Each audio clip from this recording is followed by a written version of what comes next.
prepared this song for you guys. Hope you like it. We love you all so much. Thank you so much. If we have a chance to see you again, you promise us that you will come. Promise?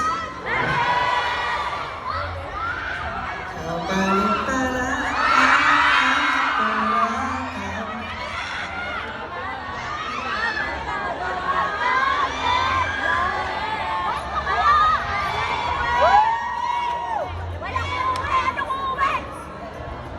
Thank you so much. Thank you so much, guys.